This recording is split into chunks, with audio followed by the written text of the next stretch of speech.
The hobby of keeping herpetofauna is still relatively young. We've been doing this for a while and many developments have been made, but we're still quite young and there's still a whole lot more to learn, and we can also learn from other hobbies outside or a bit of aligned to our own hobby, like the aquarium hobby, which is a whole lot older and where you see a lot of techniques that we, to improve the care of our animals, can use. You also see that a lot of people who have a history with keeping fish or other aquatic animals often do pretty well with reptiles and the other way around. So for that reason we invited Samuel from Pachi Aquarium. He is mostly focused on aquascaping, but he also has some terrariums he's working with, and we had a really nice conversation with him. Welcome everybody to another episode of the European Herpetoculture Podcast. In this episode, Samuel from Pachi Aquarium is joining us. Welcome, hello. Samuel. Hey. Hola. Hello, thanks for having me. Yeah, for sure. I'm really excited about you being here because you have like one foot in the aquarium hobby, one foot in the terrarium hobby. So I'm very curious about your views and how you approach things. And with us is also Ben. Hello. Hello, Ben. So Ben is also really looking forward to this one. He talked about all the preparations he did, so that's really nice. So I think, Ben, you're going to take the lead on this one. Yeah, we will see. You will see how it goes. I'm prepared. Cool. Pachi, let's call you Pachi, so that more people find your social media. Before we get into the topics we wanted to discuss with you, maybe it's cool for the listener to get to know you a little bit better. And we normally start with how somebody like got into the hobby they are in, like what were their first impressions and step into it. And how did you get to, if we look in the background for the people watching on YouTube, there are some amazing exhibits. So how did you get to this point eventually?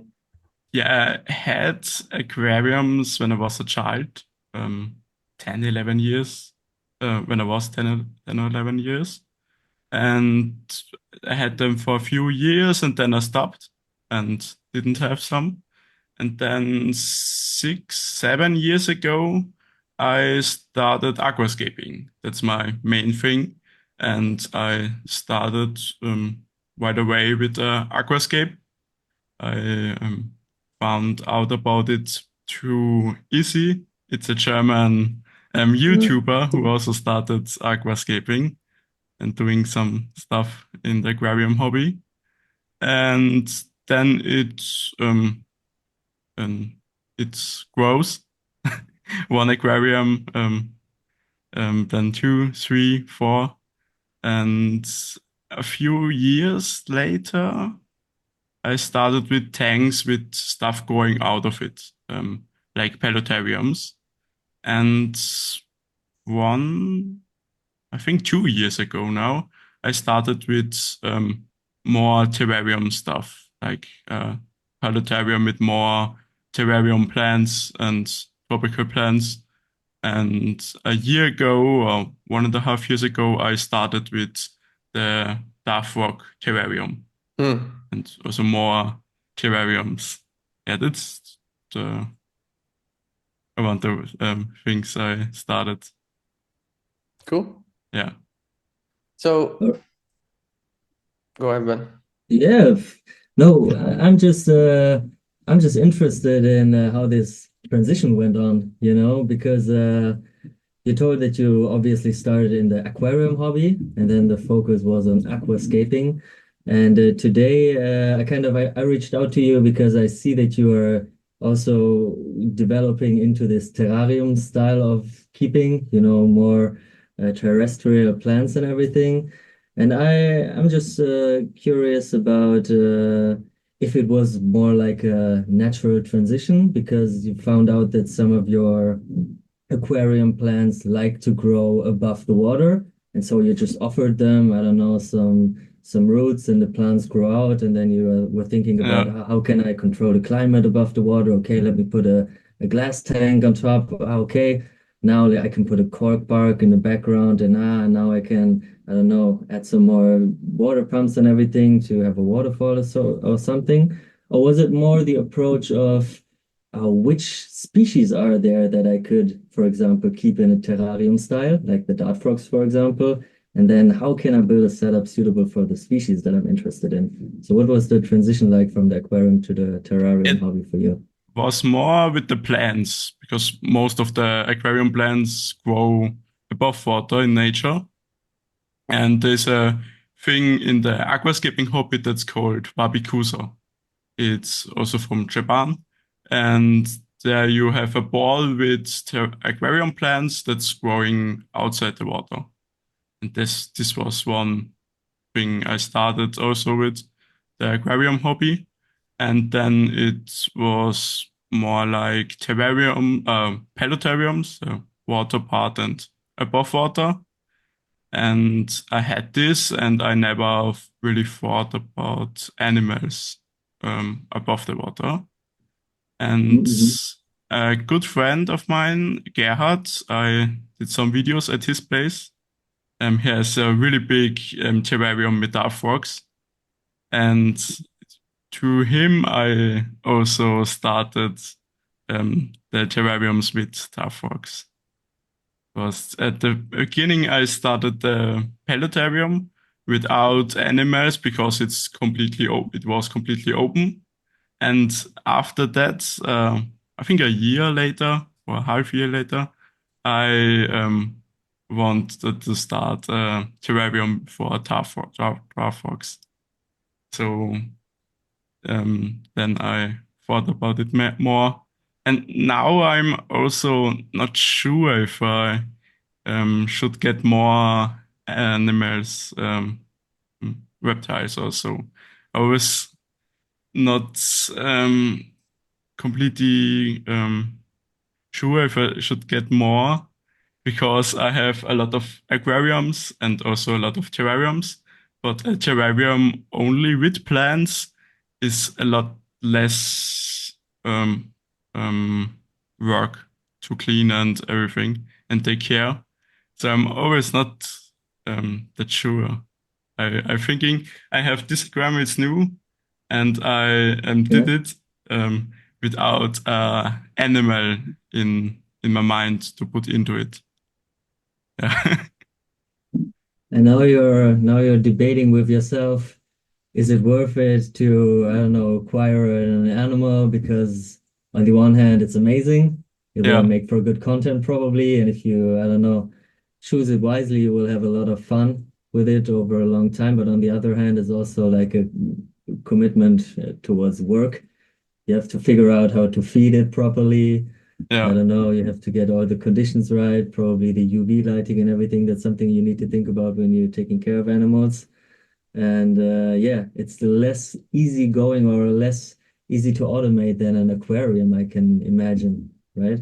Yeah, aquarium, it's no problem if I went away for 1 or 2 weeks. I can install a feeding um, automation, and Hmm, then hmm. it's not that big of a problem. And with um, other animals, it's a little bit difficult. Yeah. Hmm. So yeah, So just to get an idea also for the listeners, I would be curious about how your, let's call it the aquarium studio or aquascaping studio looks like, because that's how you call it yourself, I guess, on the yeah, social media as well. Because you are fully committed to the hobby, you can say. You're yeah, running your own YouTube channel. You've got an Instagram that's doing very well. And yeah, you're obviously in the hobby for quite a lot of years. So just give us a quick introduction of how the room around you looks like, and does your hobby also expand across the room, or is it everything happening just inside?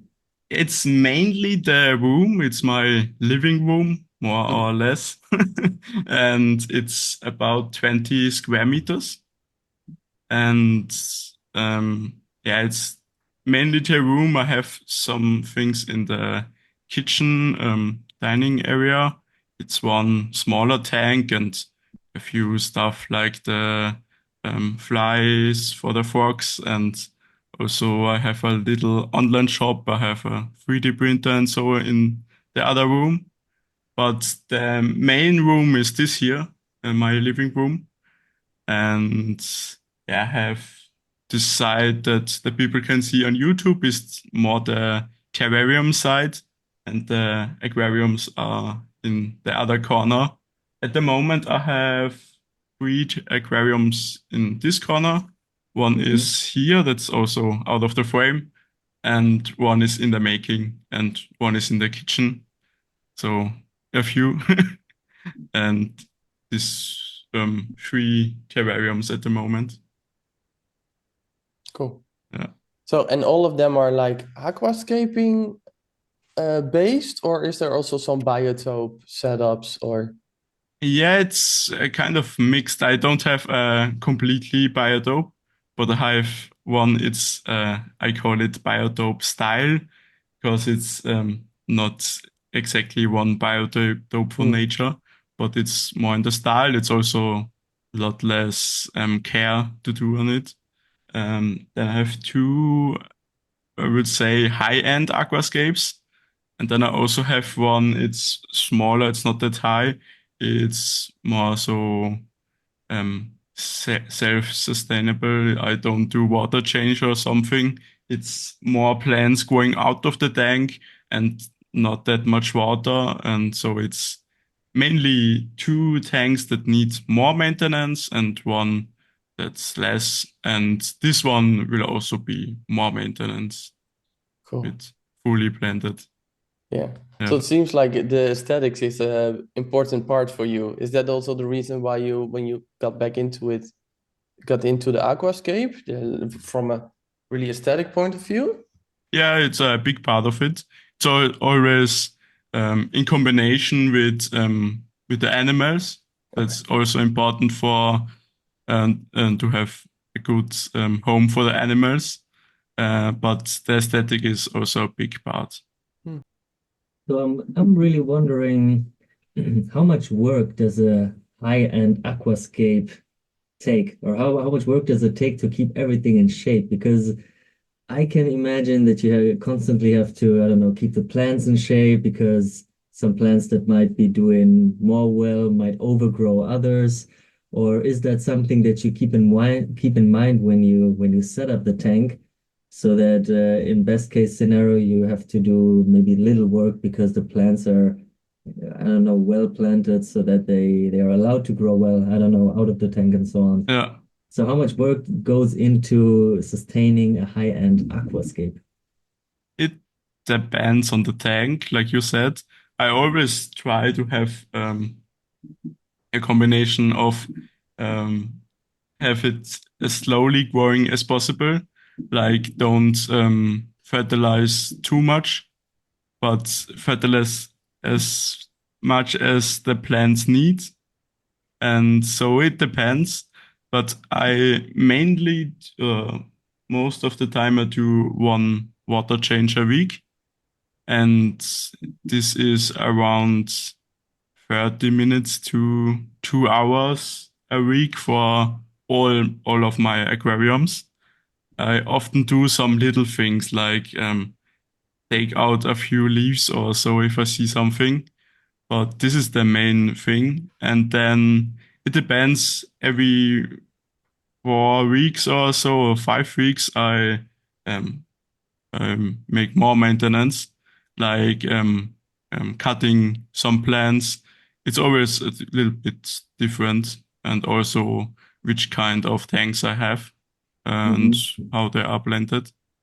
But it depends on how you have your systems, like the water changing system. I use RO water, osmosis water, and I have a big um, fast bucket with 200 liters in my room, and then it's quite fast to change the water, and yeah, then it's okay. But yeah, I would say 1 to 5 hours a week For the aquariums, it's the normal thing. All of them. Yeah, but Oh. at the moment there are only 2 that needs more work, and the rest of them are not that much work. Like the one I only fill up the water that goes away Evaporating. about a week. Yeah. So it's not that much work, but I often do some new tanks, and that's more work, and also the YouTube channel. So I have a full-time job also at Liquid Nature, an aquascaping shop in Austria, in Vienna. And I also do their videos on their channel. It's the main thing I do for the job, and also their Instagram. And beside the 40 hours, I think I also work 40 hours for my stuff.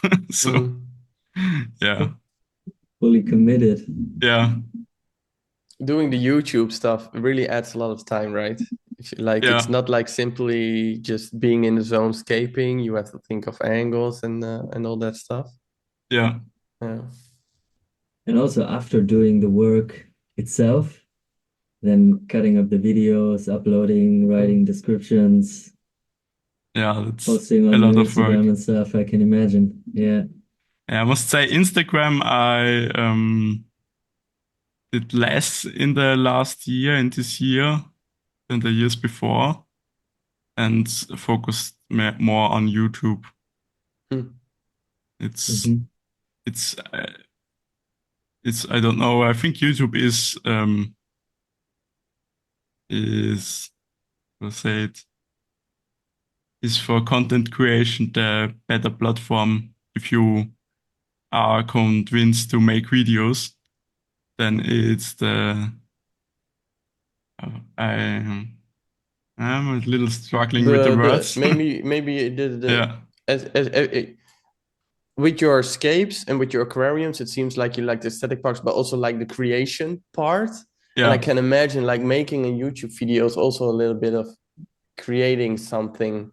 And I can imagine in like the short form content that Instagram, I don't want to say prioritizes, but which is needed there. You probably, yeah, that has to fit you, I think, and has to Yeah. work for you.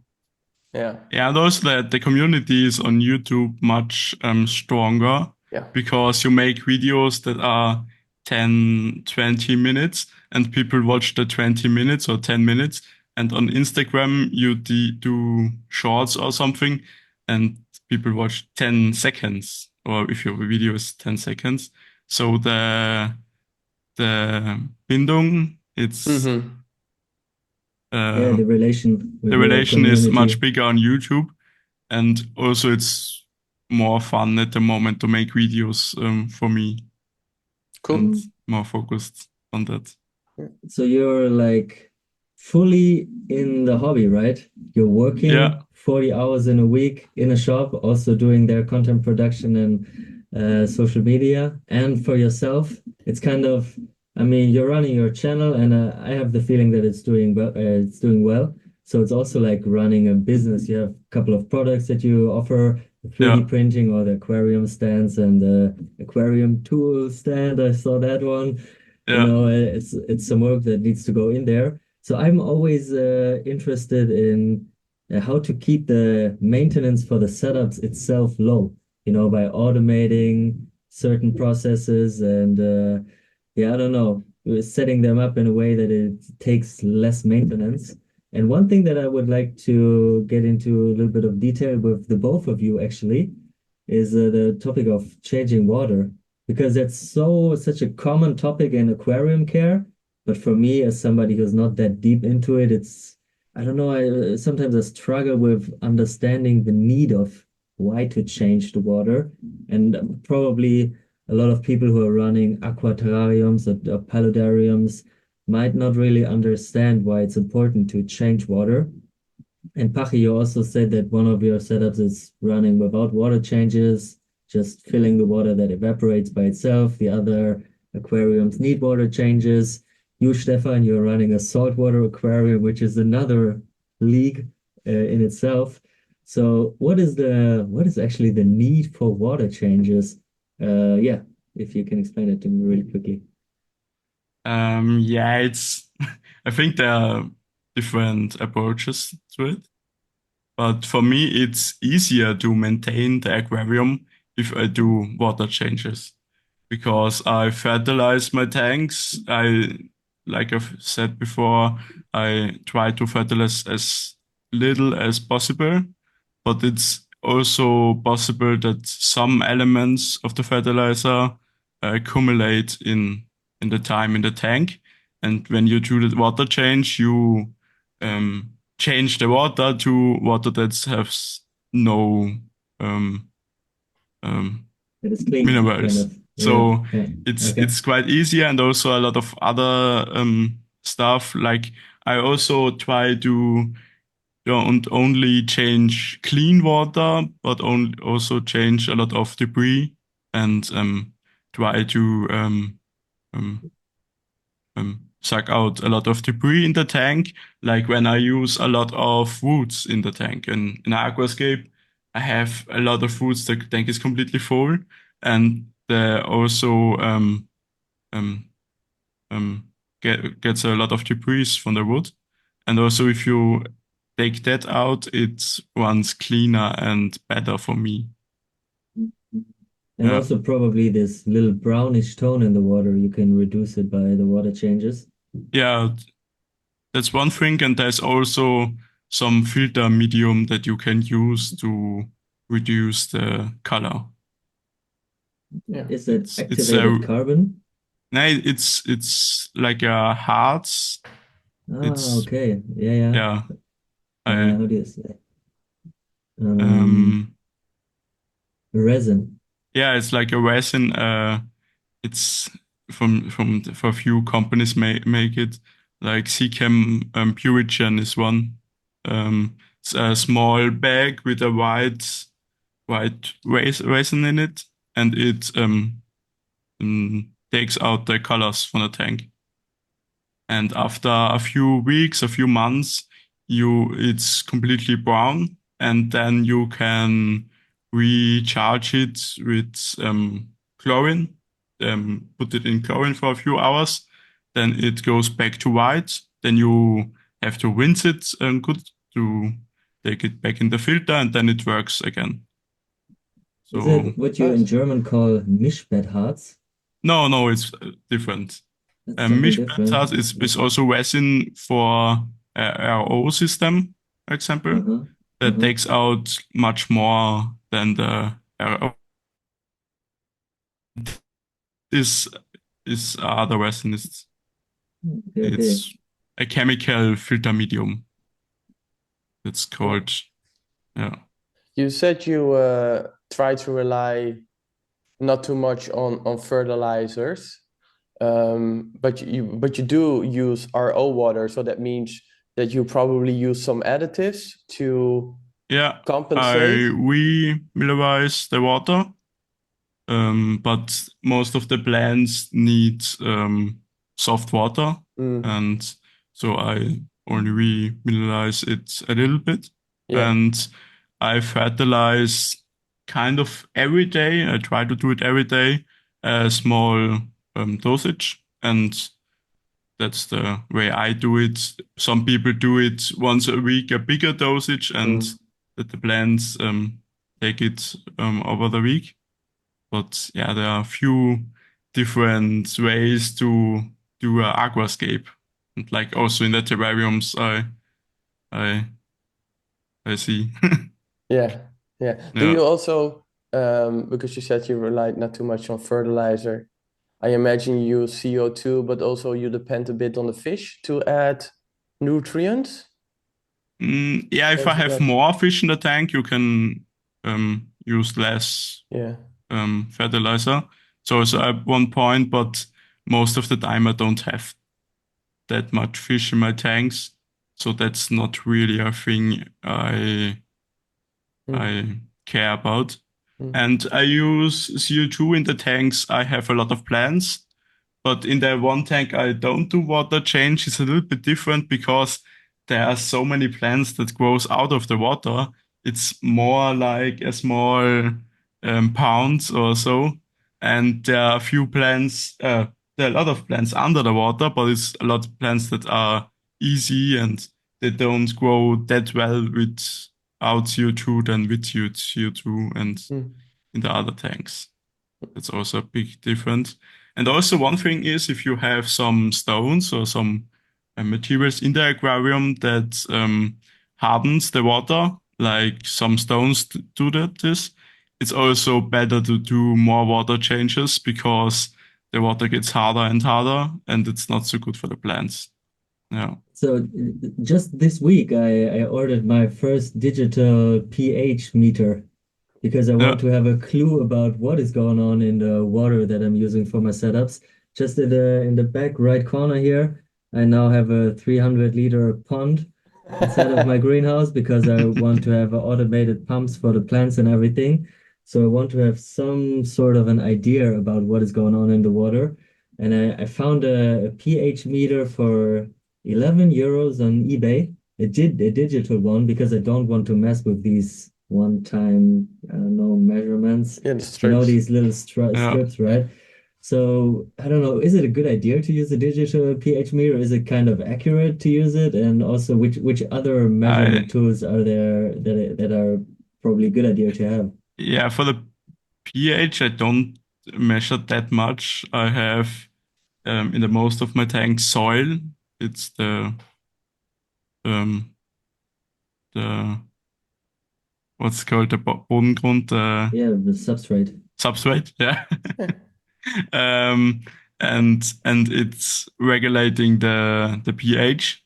So that's not a big problem to look at it. So I have one digital pH meter, but I don't really look at it. I I've also don't really do some testing in my tank. The only thing I really do regularly is the TDS. I look What is after that? that. What is that? The Total micro dissolved. Siemens. Oh, yeah. Yeah. Sorry. Total dissolved. Like minerals Mineral dissolved in your water. salts. Yeah. Yeah, Okay, okay, salt. okay. Yeah. Yeah. It's one indicator for the hardness of the water. It's the higher the number, the more minerals are in the water. Yeah. And I try to have it in my tanks 150, 150 TDS, I think. It's around 300 microsiemens. Yeah. You Yeah. probably also quietly rely heavily on just looking at your aquariums. I Yeah. can imagine that a lot of people do this by intuition, almost just looking and Yeah, with the fertilizer, I yeah. look at the plants. If the plants look not that green, I fertilize a little bit more if they are looking good. And or I get algae, I fertilize a little bit less.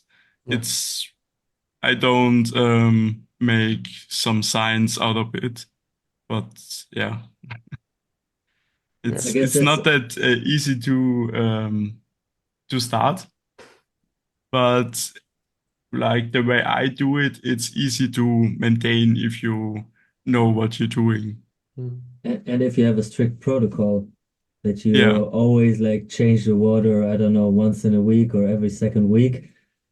If it yeah, works for you and you keep going, probably you will be all right? Even yeah. They without also measuring. use only RO water, so I don't have the different um, yeah water with the All the normal different water. elements. Yeah, Yeah. yeah. So because also it can change after time in the summer or winter, it's different. So it's always the same conditions with the air or water. I know what I'm with what I'm working, and so it's quite easy to maintain. Do That's you know what probably RO water is, Ben? osmosis water, Yeah, I yeah, yeah. guess. Okay, yeah. Yeah, okay. That's probably a recommendation to get how do you say RAO? Well, how do you say that? Osmosis RO water. water? Yeah, RO? RO. It's RO. the reverse RO. osmosis, it means. Reverse osmosis. Okay. Yeah. It's Yeah, probably a good investment to get a reverse osmosis system, right? yeah. Yeah, Jonas, the also for the guy. terrariums, for the misting system, Mhm. it's also good. Yeah, Jonas, the guy, it was actually the first guest on our podcast. He's also really into the DIY stuff and setting up, your system so everything works really fine. And he gave me the tip of this mishbed harz. It's this resin that Mhm. removes the minerals from the water. So, due to his tip, I got a whole big bunch of this resin, and that's how I used to run my misting system. And for me, it worked pretty fine. And also, I got this little measurement device to measure, I don't know, I want to say the hardness of the water. I don't know exactly what type of device it is, but it works. And so that way, the nozzles of my misting system stay pretty clean and fine. Mhm. But for the moment, I don't have any misting system connected to the setup, so I'm not using it for the moment. But that would be my approach to the osmosis situation. But you are running an electric osmosis system Yeah, then, right? it's a bunch of filters, and there's also a pump that regulates the pressure. So you have 50% RO water and 50% water with more hardness that's Mm. go to And, waste. and that's the And ratio, yeah, 50-50. yeah, it's on the better systems is 50-50 with a pump that regulates the pressure. And there's also some smaller ones without an electric pump. And most of the time it's 1 to 4, 4 times the wastewater. And it Hmm. produces 300 liters a day. And that system I have produce 1,900 liters a day. Nice. So Okay. it's quite fast. Yeah. So which system are you using, Stefan? I guess you need one for your saltwater tank as well, Yeah, right? but I'm using one like 450 liters a day because I only use it to mist in all my systems like you to prevent Mm, any clog and any calcium build because there are a lot of minerals in our water. I think it's good for people to know what their local water is, like what is the water that comes from it. Anyway, and I use it to mix up the salt water for my saltwater aquarium. Like I don't use it to, water my animals or fill up the aquariums with the turtles, all that stuff, because um, what happens with RO water is that you take everything out, and I am adding salt and minerals. Pachi here is adding a lot of nutrients to it. So for persons to just randomly use osmosis water for everything without adding any nutrients to Hmm. it can be just as detrimental as just doing your water clean with your tap water, depending on your system. I feel yeah. like, at least to me, like some plants, like the pentas and all the carnivorous plants, those do great in osmosis water, but your Mm, orchids that live in a karst mountain will dissolve. So Hmm. yeah. yeah. Yeah, okay, that's something that I think the terrarium hobby is a little behind on, like checking the water quality or checking the parameters of the water that are in the setups. So that's also why I'm really hyped about having you in the podcast here because I feel like sometimes we as a terrarium people we are looking up to the aquarium hobby because we are kind of a couple of years ahead. I mean, the aquarium hobby is just a bigger hobby. There's more people in the hobby, obviously also more money in the hobby. Therefore, the equipment is maybe also just years and years ahead. And yeah, I'm really excited about learning which equipment is good to use in setups and yeah, how we can make our care better at the end of the day.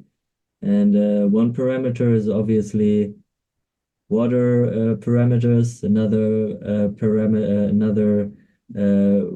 Another thing is the lighting, for example. There are very expensive, high quality aquarium lighting. aquarium lights that we really lack Yeah. behind in the terrarium hobby as well. So I'm just wondering, do you have any tips and tricks and recommendations about specifically lighting that you use on your setups? And are you using terrarium lights on your terrariums, or is it Um, from the aquarium hobby?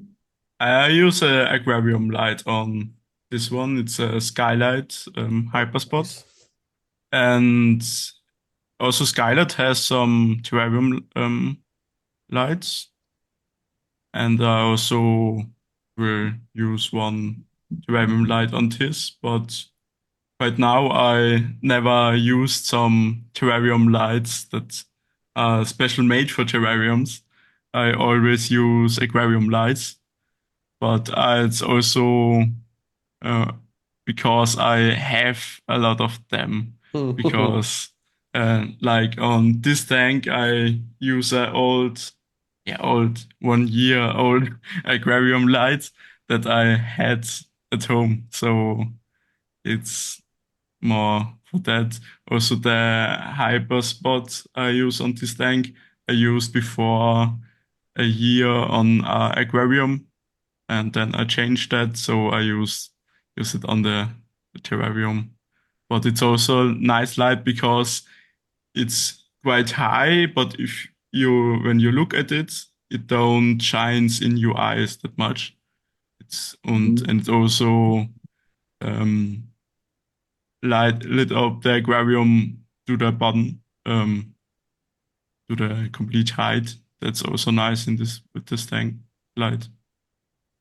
Right. Yeah. Is it familiar to you, Stefan? Skylight? Yeah, I believe they actually started with terrarium lights Yeah. and later the aquarium, and they have some amazing lights. I don't want to make too much advertising because they are sponsoring my channel, but I don't want to make too much on your channel. It's okay. I said But that I yeah, like them, so I yeah, would like to try them still. But what I also really like about what you're saying, like old light that's like 1 year old, I feel like with aquascaping, it's almost like people who are constantly tuning their car. It's Uh-huh. like, yeah, oh, I need these tires and I need these rims, and oh, this light is a little bit better. That happens also with this one behind here. Like, oh, this pump I can have Wi-Fi connection, whatever. Do you have the same with your setups? Like, it's always something to tweak. yeah. It's already some new products that come out. Yeah. So like with the lamps, you said every 2 years there are new lights. It's it's always something you can upgrade on the tank. Hmm. At one point, you have most of the stuff, but yeah, it's kind of that. Also, when I started, I bought my first tank used with everything, Hmm. and then I started to upgrade one part after another. So it's very nice. It's always there are some cool new things that you don't really need, but they look a little bit nicer than something else. And yeah, Yeah. So you've just been to the Interzoo, right? yeah, The world biggest expo for, I don't know, the pet hobby. yeah. At least the Interzoo says that. I don't know if Okay, there are bigger ones in China. I think it's like the Terraristica Ham, the world's yeah, biggest reptile show, but nobody knows if yeah. it's really the world's biggest reptile show. But they And I claim it. think 90% are for dog and cats at the Interzoo. Yeah, So it's not that much for aquariums and terrariums, but a few interesting yeah, that's what I was products. wondering about. How well represented is the terrarium hobby or the aquarium hobby on an expo like the Interzoo? At So you the said, yeah. aquarium a little bit more, terrarium not that much. It's I was looking for the terrarium stuff in one video, and there were a few, but not that many, and also not that many new stuff that I saw. Okay, okay. Yeah. So no, like hot recommendations that you brought home from the expo or something? Not really. So one company that makes substrates, they also have a soil for terrariums. But yeah, I tried it now, but I can't really say something about it. I think it's the soil is always is lava granulate, and this one is not from Japan. It's like the Japan, like the most of the this one from this company is from Europe, and that's a nice thing. And yeah, I took some bags from them. They given to me, and so I tried it. Right. Is it something that you can only attend as like a professional or somebody who's Yeah, working in the industry, the Interso? yeah. It's only for professionals, and if you have a YouTube channel, you can apply for like a Press. press ticket. Yeah, Ah, okay. yeah, Let's go, Ben. yeah. Yeah, I mean, should we? It's it's it's in 2 years. It's always every 2 years. Okay, But it's interesting. always fun to meet some people. After the time, you know much more people, and you see them on yeah events like this. Yeah. I do think that Ben had a good question, like because sometimes in terrarium hobby, when we have discussions, we feel like certain techniques are missing or not as mature when it comes to development. Do I say that correctly, Ben? Yeah. Yeah. And I would say so. I think Ben is curious about like techniques that are used in the aquarium that you took with you to the terrarium also. So for somebody who's in the terrarium hobby, um, how do I say this? Like you started obviously from aquarium Yeah, and you learned most of your basics from there, and then you took that to terrarium. So are there any techniques you took with you that you didn't genuinely see with terrarium setups or keeping? Like for instance, for me, an yeah, example is the connection of hardscapes, like how it's everything is connected, the different layers, Mm. the rules, like you put something that like draws your attention, but there's also something behind it, so you get depth. Like what what did you take with you to the terrarium hobby? it's a little bit difficult because I don't know Hmm. what's in the terrarium hobby as much because I also sometimes think there is not that much content in terrarium hobby, especially in German, but also in English. And that the videos I watch that I like, there are also people that show stuff that's popular in the aquarium hobby, Hmm. like gluing hardscape together with cotton pads and super glue.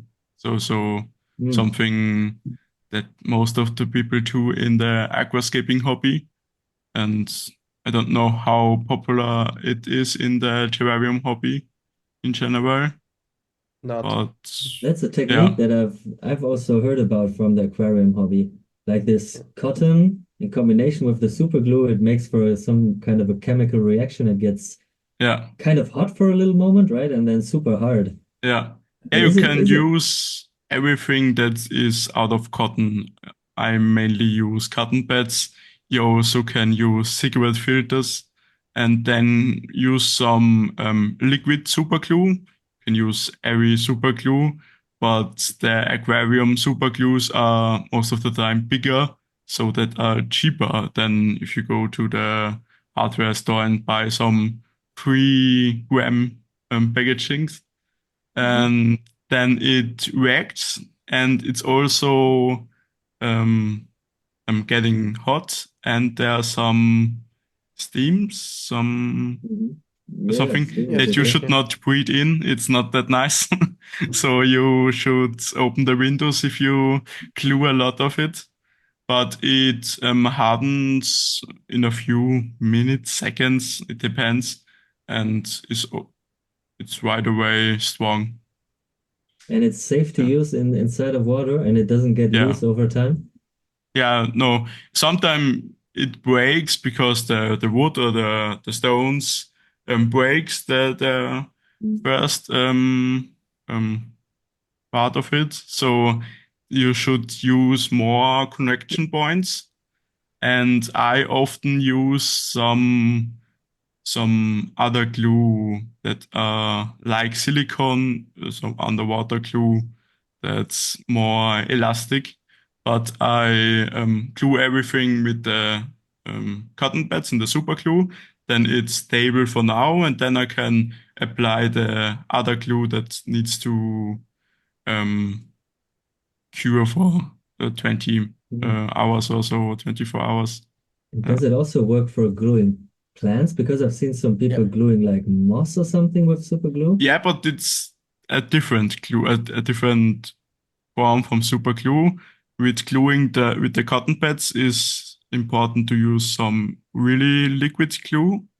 And for the plants, it's better to have some gel-like Okay. glue that you with plants like anubias and so. The best is you glue only on the roots and not on the rhizome. So it's not so good for the plant if you use too much glue.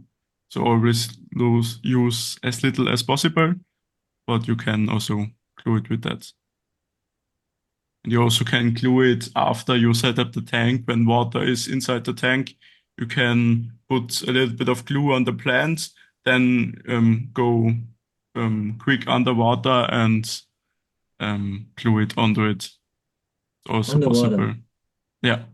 It That's crazy. dries really quick underwater, but if you are quick, it's no problem. And the only thing is it super glue, if it gets wet when it dries or before it dries, it gets white. And if it's dries and it's not wet, it's no color. So that's one thing. Something you have to think about if you want to make your setup look beautiful at the Yeah. end. Oh, Yeah. okay. And sometimes people also like ground up their substrate and then sprinkle it on the second layer of glue to make it disappear. Yeah. I use the same technique in the saltwater, also super glue. A lot of corals are just there with super glue. Can I do anything wrong with using picking the wrong type of super glue that's then all of a sudden like toxic or anything? No, I don't think so. But I would, if it's some special glue that says it has something special into it, I would not use it. But a regular super glue in cyan acrylate based is fine. But if you want to be safe, you can use super glue. It's made for aquarium and terrarium or saltwater. And also, like I said, it's not that much expensive like other ones. Maybe important to note that do it when there's, like, if you do the whole scape, do it when there's no animals. Yeah. And because I did hear that some people have like this nano cube full of shrimp, like the caradinas, and then they were like, oh, let's build a tree with moss. And there was so much glue to keep all the moss in place. Of course, then because of the chemical reaction, your shrimp or your frog, let's put it in terrarium hobby, probably won't like that. But small amounts, that's, But it's a cool technique. I also thought about using, do you know the epoxy that you use for also the marine aquariums? It's like this 2-part epoxy. And I was thinking about maybe trying to use that for like connecting rocks in a terrarium, stuff like that. I never used it. So it's more in the saltwater hobby. Yeah, In it's the used to freshwater is connect not rocks. that Yeah. regularly, but I saw it at the Zappa design channel. I think he used it sometimes. Yeah. Yeah. But the epoxy, doesn't it like take a lot of time to harden? Yeah. Yeah. So some people, what they do is they do a layer of super glue, the epoxy. And what is nice about the epoxy in rocks is that it shapes, to the shape of the rock. So you do super glue, epoxy, super glue, and then this. And then the super glue holds it together while the epoxy is like Okay, hardening. okay. That's like the move. Yeah. Yeah, I make it with the super glue and some underwater glue that's like silicone. Okay. It's yeah, also safe for the animals. It's also from the aquarium hobby, Yeah.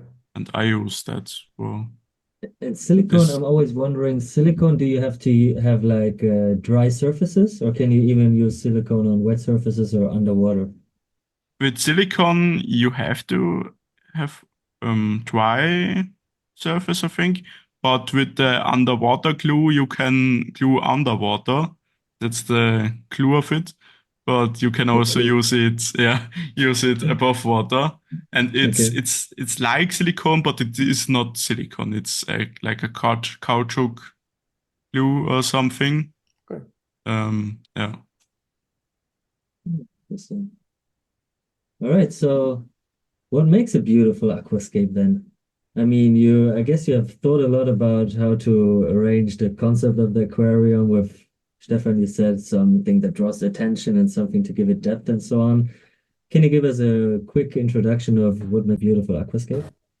Oh, that's difficult because there are so many different styles and things. Like Mm-hmm. a nature style, in this case, it's not that important to have the depth depth in the aquarium, like a diorama style with trees, and it's almost looking like a scene above water. So it depends. In general, I have a few points that always look better. Example is if the tank is full, planted and full of hardscape. Not that there is no space for the animals, but often you see tanks from beginners. They have the stones in the aquarium and plants, and then it's half of the tank is empty, and that's always don't look that nice, I think. It's always looks always nicer if there are roots or plants that goes to the water surface. And yeah, it's there are so many different styles, so I don't can't really say that this makes an aquascape beautiful. What is your So favorite style? I I don't really have one. I like doing diorama styles and I also like doing nature styles, and then there are some hybrid forms like Brazilian style is also kind of diorama, but also with bushes of plants and so. And so I don't have one single style I like the most. Mm. But there's one thing that is I was thinking a little bit common in the aquascaping hobby. It's like these competitions, right? And Yeah. I also obviously know that it is done in the bonsai hobby, for example. And at the end of the day, an aqua or terrascape can also be compared to a bonsai tree. It is something that you set up and then grow over time, I guess. So I'm interested in how does the rating work at the end of the day? Who decides what is a good or what is a less good aquascape? And yeah, how does that work? There are different kinds of competitions. A lot of them are only with pictures that you make one final shot. It's one photo of the tank without any technique, without the filter inlets. It's one photo where the fishes are swimming perfect and so. And then you send it in, and then you can join a competition. There is one, it's the biggest one, is the IAPLC, the International Aquarium Plant Layout Contest. It's organized from ADA. ADA is Aqua Designer Mano. It's the biggest brand when in aquascaping.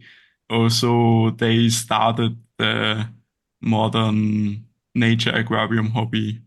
Takashi Amano was Mhm. one of the first one who really started this, and they organized this contest. And yeah, with the rating, it's most of the time is some criteria like first impression, natural habitat is one point, but it's sometimes a little bit difficult what to understand for it because sometimes it's you're thinking about natural habitat and you see the first 10 um, tanks in the rating and you think, is this really some Just South natural America. habitat? But often it's also some points like the photo is also in some contents, some points, and also Okay. the how you can maintain it for the future is also sometimes one point. There are some criteria that judges can review.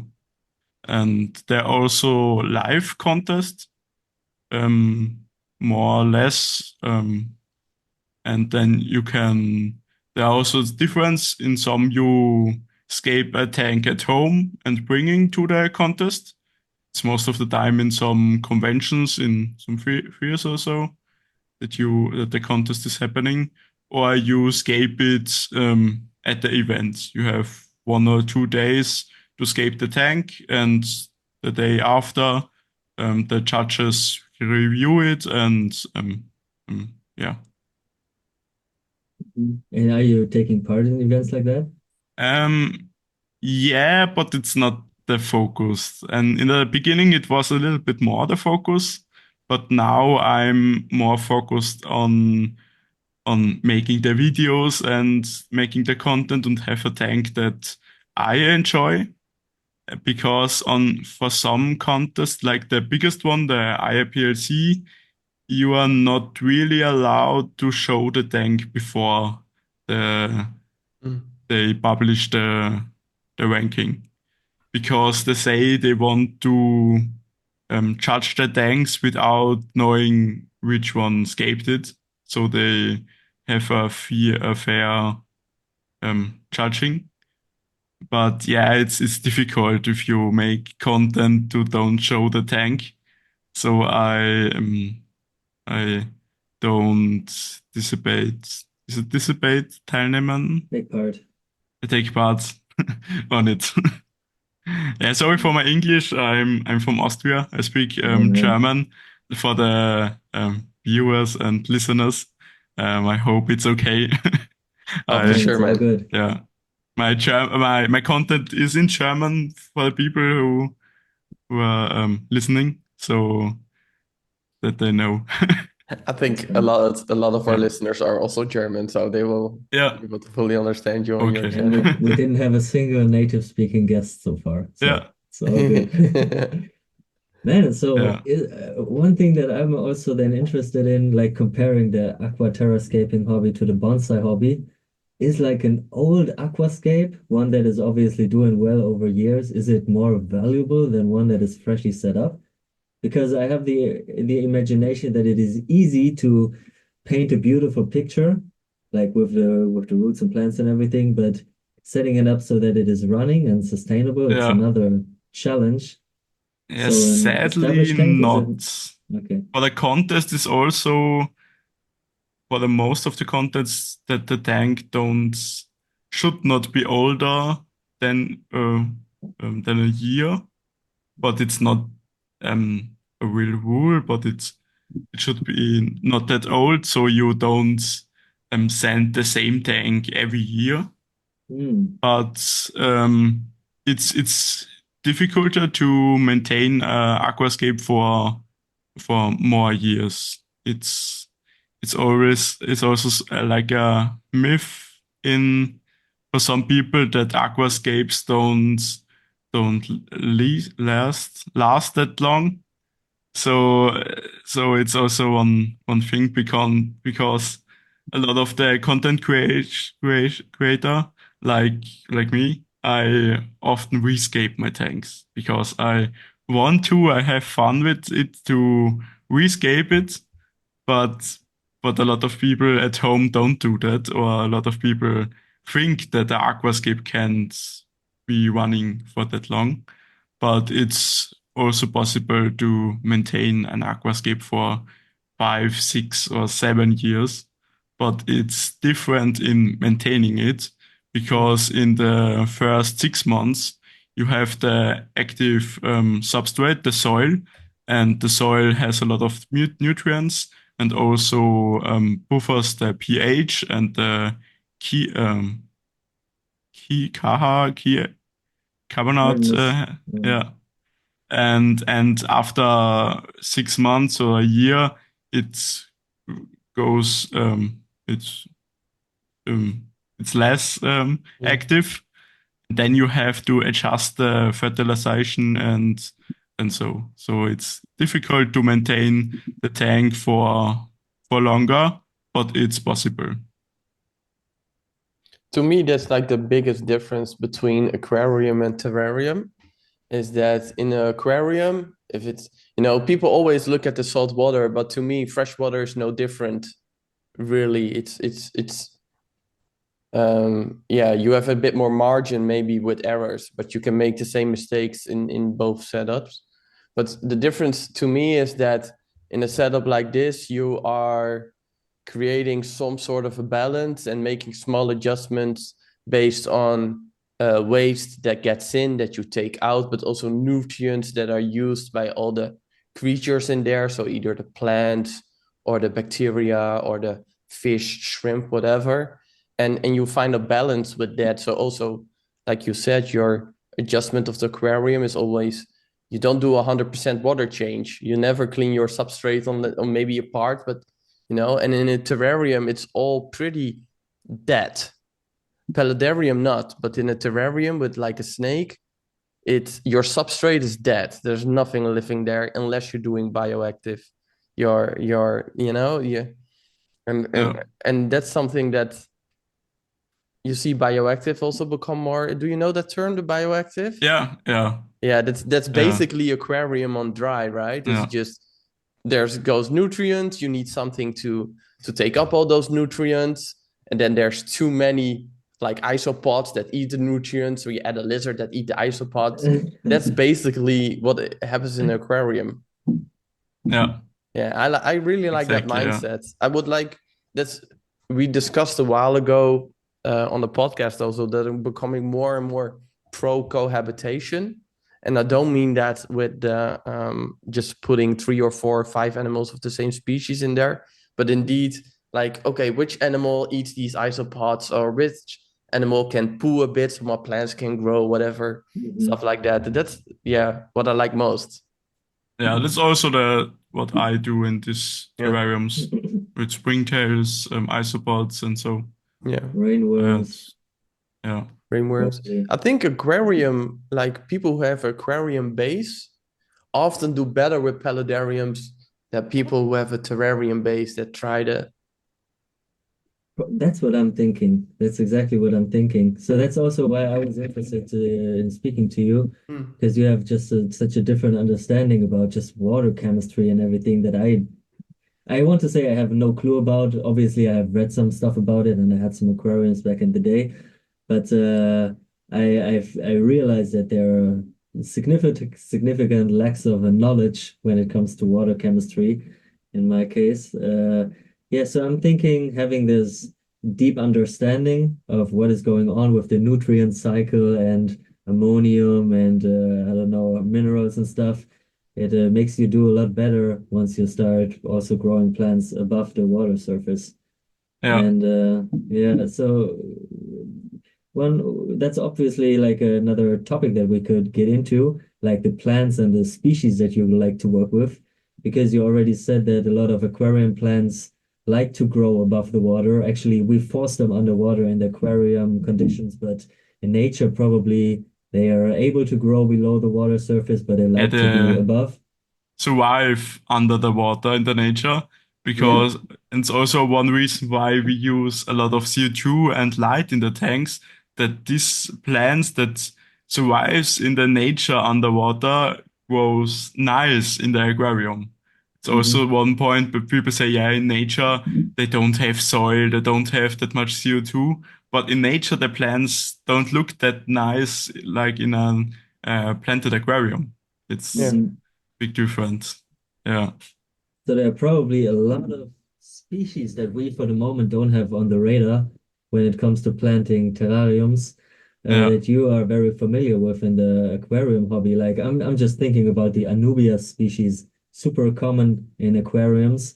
But who keeps Anubias in terrarium setups? I don't know, they're not really popular, right?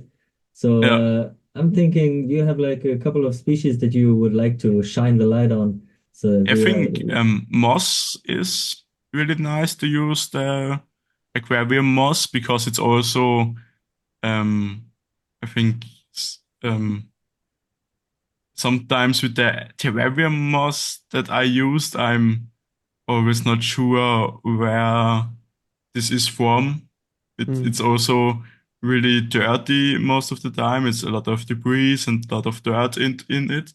And most of the time, after a few weeks, a few months in the terrarium, it dies. And with the aquarium moss, it works that much nicer.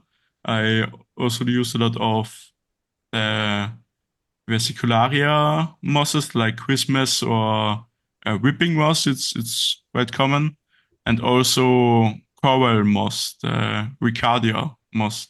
It's also very nice. It looks like coral if you look at it. Some yeah. small rhizomes. How do I it's spell it's it? quite nice. I use it to um, make the background with moss.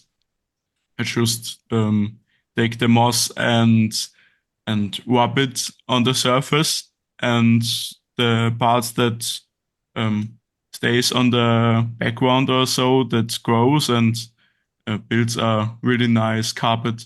It's really nice. Yeah. And then ferns like Mycosarum, they're also really nice in terrariums. If you have high humidity and really wet conditions. Like a paludarium is nice for it. So that's a Java fern. The Yeah, Java Yeah. farm. Yeah. Perfect. okay. Very popular The aquarium plant, but not yeah, so much seen in the terrarium hobby, right? yeah, and also Anubias and Bucephalandra. It's also a nice epiphyte plant that you can plant um in the part that goes out of the water in a paludarium, for example, between the rocks, and it's also really nice for that. But it's most of the plants grow better with high humidity, especially in the beginning. If you plant it, it takes time to change to the um, Yeah, the conditions. condition. That's what I was wondering about. Like, if you when you buy these plants, they are, I guess, meant to be used in an aquarium. Um, So are they Most like of the plants are growing in the greenhouse above the water in for the aquariums. And also the aquarium shops, a few have them above the water. Some plants do better above the water to store them, and a few do better underwater. Um, and yeah, in the greenhouse, the companies to the produce the plants, they also have them in some trays, and every few hours they are flooded in the base with water, and then they rinse the water. So it's most of the time they are above the water. hmm. So once you buy them, they are kind of ready to use in terrarium Yeah, setups. And once you put them underwater, they are in deep shit kind of and have to adjust yeah, themselves. So if you have a rainforest terrarium kind of, they're pretty much ready to go. That's what you say? yeah. And also there are in vitro, as like the cups. Hmm. They're also really nice. It's something in between the underwater and the above water form, but they're also adjusting really fast to under and above water. And the good thing with this is you have no pests, no snails, no algae in the in V2 pods, so it's really nice to use them. There's Yeah. like sterilized conditions in there. Yeah. Yeah, Okay. they're grown in this sterilized pots, and you take them off, wash them, and can plant them. also like some mosses and a lot of plants. It's also what I see a lot of people who do the aquascaping who get their plants because they're all kept immersed, like you said, so that they just cut off all the leaves and only put the roots in the cellar because It's all those leaves are grown immersed and you want them to grow the Yeah, yeah. submerged ones. that's Yeah. with the cryptocorini Yeah, grind. cryptocorini, yeah. Yeah, in this you can do this because most of the leaves are melting under the water if you plant it, and if you cut it, you don't have the melting plants in the tank. So Ah, that's just one thing you can do. so it's like two different forms of the plants, like one Yeah, that is specialized to grow above and one is specialized to grow below the water. yeah. And the You have plant first the needs to realize where yeah it's at, so it has to Mhm. yeah can produce the right yeah. type You of. have the immerse form. It's above the water, and the submerse. Immerse, so immerse and submerse. It's Yeah. above and under the water. And there are only a few plants that don't can grow out of the water, like Vallisneria don't can grow out of the water. Then Blixa, Japonica, Blixa can grow only under the water. And Lotus and so can also only grow underwater. But most of the other plants, like also stem plants, can grow out of the water, and they also look different above the water than underwater. Like a lot of the stem plants, like rhodallas, have round leaves above the water, and underwater they are like yeah smaller and not Mhm. round. Like um, So yeah rotalas can also be immersed? yeah. Oh, I didn't know that. That's Also, most cool. of the time, if you get them, they're also emails, and Yeah. it's yeah, they are so like rounder, and most of the time they are a different color. Like they are not Mm. that deep red like what Alahara is under the water. It's more like greenish red. But Mm. also Ludwigia palustris or Ludwigia can also grow above the water. Oh, cool. Yeah. I sometimes use it's not a solid like example, right? But for people who are getting into it, if they are doubting if something can also live above water, I give them if you hold the plant above water and it just drops down, like it's nothing to hold it, then often it's really a species that can only be kept underwater. And if you pull it out of Yeah. the water and it keeps standing open like a flower, then it's often one that's more found Probably good. on the banks or in the Yeah. swamp, or can be. It's not completely correct, right? There's a lot, Yeah. like you said, but it's if you're like dipping your toes in, that's the way yeah. you can find that out. And Yeah. also of most of the sites in the shops, it's one point it's immersed or submersed Hmm. both or immersed both. Yes, then it's also above the water. Yeah. Yeah. How long does it take? Because we talked about, these plants need to adjust, and some people keep, cut the cryptocorinna. How long does it take for a basic aquascape to look the way you envisioned it to look? It depends. It's always changing. Yeah. It's not so that the aquascape looks after 3 months Mm. finished and 6 months it looks exactly the same. It's always changing. Also, sometimes you change some plants because this plant grows faster and takes this plant over. But I would say after 3 months, it's okay in ground, Mm. and really nice and really fully grown. I would say 1 year Yeah. in or Yeah. and most of the time after this year, I rescape it Yeah, I get and build that. something new. The creation But part is obviously a big part for you, yeah, and maybe the new content. yeah, The reason I asked that question is because um, with terrariums, often everything is like the hardscape, and we buy plants that already touched the roof of our terrarium. You know, we buy big plants, and we want it to look we want it to look straight away how we envisioned it. And with Yeah. an aquarium or aquascape, it's like a bonsai. You know, you lay the foundations, and then you need to be patient and adjust. That's something that's to me a big difference. I think in an aquarium you can plant it denser to have it quicker grown in. Um, in a terrarium, it's always better to have smaller plants that grows into the terrarium. Hmm. I think you also talked about it a few episodes Yeah, ago. with Alex. Yeah. Yeah, I hear that. Yeah, I also think that, and also um, yeah, saw that with the Hmm. terrariums I had. That after um half of a year, it looks nice. Decent. It takes a Yeah. little bit more. Natural. Yeah, And the plants can grow their way kind of instead of being Yeah. put into place and yeah. forced to look okay. Yeah, Yeah. this is always a different part for me because I want to have it nice when I start it and Hmm. fully planned it and look nice also for the videos and so on. Also, I don't want to wait, but it's something you have to force yourself to don't put too much plans into it, that it's also looking nice in 2 months and not complete full and Hmm. overgrown.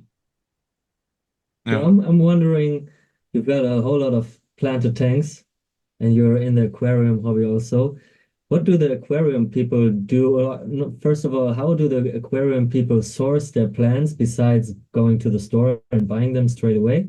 And what do you do with the excess of plants that you have, like the cuttings you trim? Is there like a second-hand market for aquarium plants, and how do you handle it? Are there expos you like to go to, or do you do it like online? What's the best For me, platform? because I work at a shop, um, I would not sell privately the plants.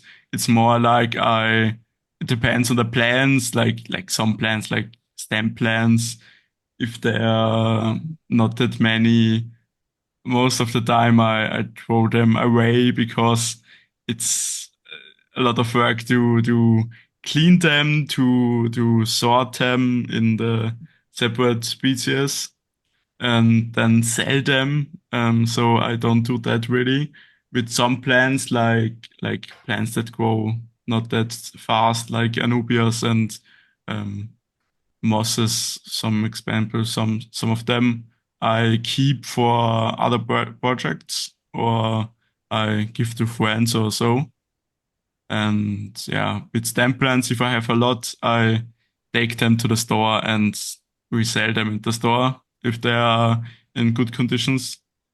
But yeah, there are a few in groups, in Facebook groups also, I think. There are sometimes people who sell cuttings or so, but it's not that big of a scene, I think, in the aquarium hobby. Okay. Yeah. I think Yeah, it's more with terrarium plants, with also some rare plants, and so it's more that you um, sell save. cuttings also. Yeah, Yeah, because after a while it can be like trading Pokemon cards, you know. Ah, I've got a whole bunch of yeah, these ones. Can I have one of those? And we can make exchange. And also there are these terrarium reptile expos where we like to go to, I want to say. For example, the Terraristica Ham. It's gonna take place in like 2, 3 weeks. And it's always yeah. a nice option like to change plans. And I was wondering if there are also shows like that for in the aquarium hobby. And also, yeah, how do you handle that? Yeah, there are shows, but I don't know if there are some where a lot of private people sell um, their plans. I think at the vivarium there are some people, and I heard from some people at some smaller um, events, like from some what it's called, Verein. Yeah, It's clubs, clubs. like I local think in clubs. clubs and so it's more, Mhm. but on the bigger conventions is not that big of a thing. There are some smaller um, companies that have sell plans, but not that many private people. Okay. Yeah, So probably eBay as a source for yeah, I plants think still. this. There are some rare plants, but I think it's there are not that many rare plants that are Yeah, okay, in okay. the So you aquarium mean hobby. like a lot of plants in aquarium hobby might not be as valuable on a Yeah, you have the individual basis. pots that are 6, 7 euros. Um, and if you have a few plants and sell them privately, Yeah, okay. I don't know how It's much not you worth the can get effort. for that. Yeah, okay. So it's not that big of a thing. Sometimes with some rare plants, like some Bucephalandras or some moss is a thing, but yeah, Like the slow growing variety, like yeah, Bucephalanda doesn't grow that fast. There's also yeah, not a lot of there's some videos on YouTube for people who are interested there where you can see how aquarium plants are cultivated. And in Denmark and in the Netherlands, Germany, you have these huge greenhouses, like the same as they are cultivating Monstera or whatever. yeah. Mhm. And Bucephalandra, I believe there's not a lot that are like cultivated in that large numbers. Yeah, there are some, they're Or getting variants, more. maybe. Yeah. Okay. And most of the time, the plants are cultivated via in vitro tissue culture form. Okay. They have the tissue culture, then take a small part of it, put it in the pot with the rock wool, and Mm, then they grow them in the greenhouse at mm, Denmark or Germany.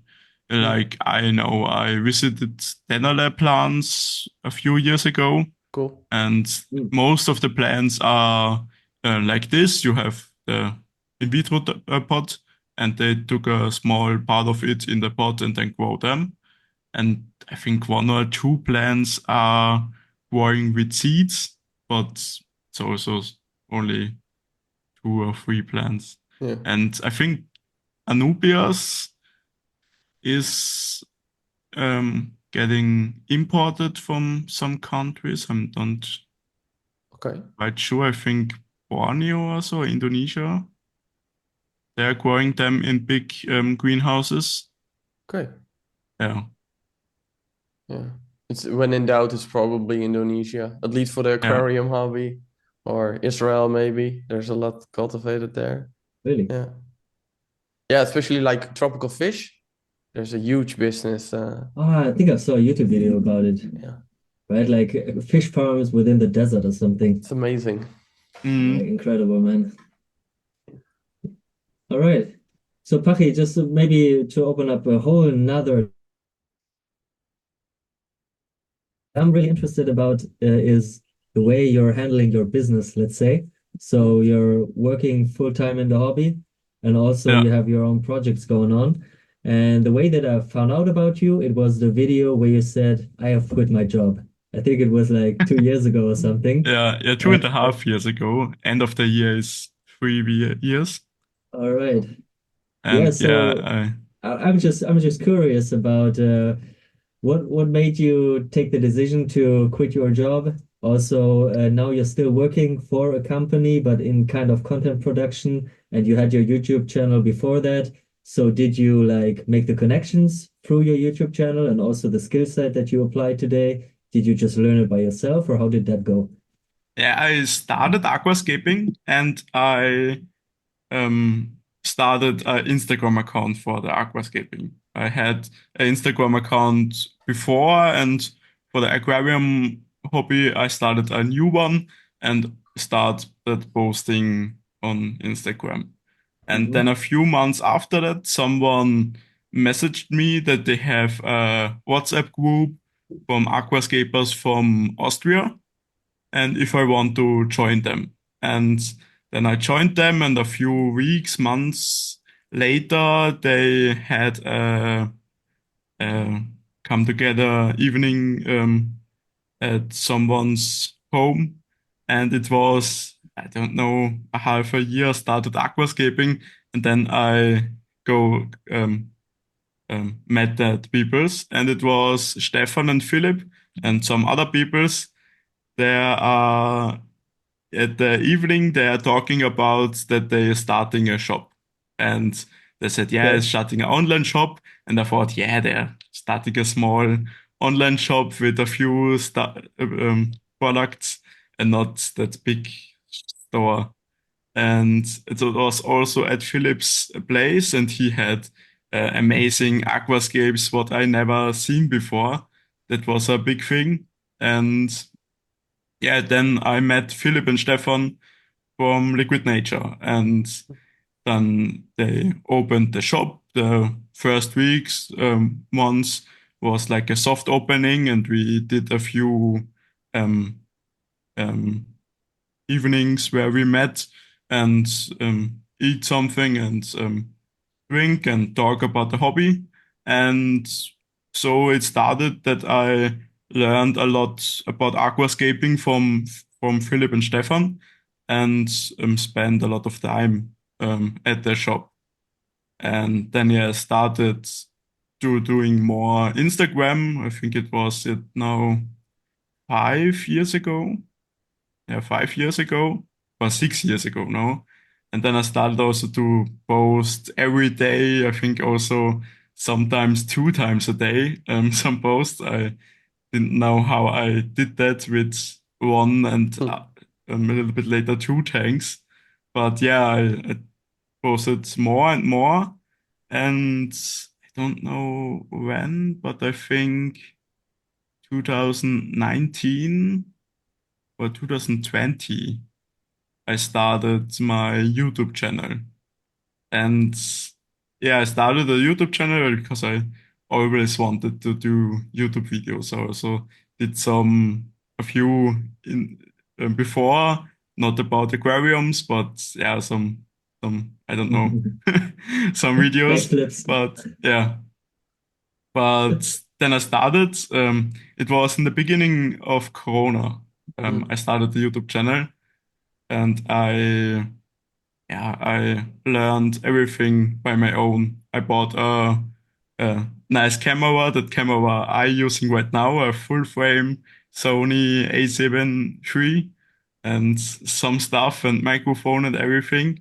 And then I started the YouTube videos. I don't know how much I spent before I started, but yeah, it was a big uh, um, investment. Investment kind of, Yeah, yeah.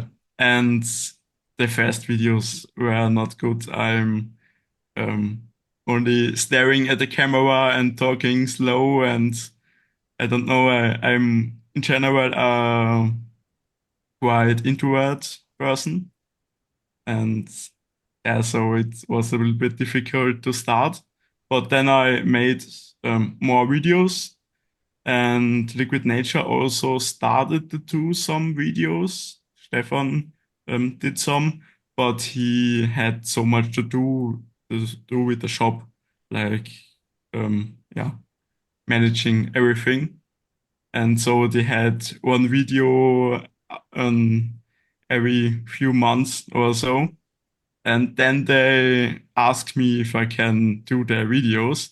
And for the beginning, I said no, I don't have time for it and I don't want to do it. And after a few months yeah, or so, I said yes and started to do the videos part time, also between um, yeah, doing my full-time job and doing the videos. I started a business beside my full-time job, and I think it was 2021, end of 2021 or end Mhm. of 20. I don't know exactly, but yeah, I started to film and edit the videos for Liquid Nature, and I did it for 1 year, and then they said, yeah, they would um, needs more hours that I also manage the Instagram account and have more time for the videos. So they asked if I would like to work full time for them. And it was not that easy to decide, but I thought a bit about it a few weeks, and then I decided to quit my job. I worked as at the railway company, the train Yeah, company in train railway. Austria. Yeah. Yeah, trackway. And I worked like if there was some accident every with the train or so, I drive there and managed everything. Mm. Like a good job, but with a lot of um, Verantwortung Yeah, is Yeah. responsibility. Yeah. responsibility, and it was also good paid and so. So it was a safe job. But yeah, I said, yeah, I want to have more time for my channel because at that time I worked, yeah, 40 to 60 hours for my main job. Mm. And then I did 2 videos for Liquid Nature and 1 video for my channel. So it was a lot of work. So Oh then man. I decided to quit my job and start working for Liquid Nature and for my own channel. What an awesome move, man. That's so cool. Oh Yeah, man, and you're still pretty young. What's your age at the moment? I'm 26 now, Oh and man, okay, Nice. you're doing well. yeah, Yeah, all yeah, right.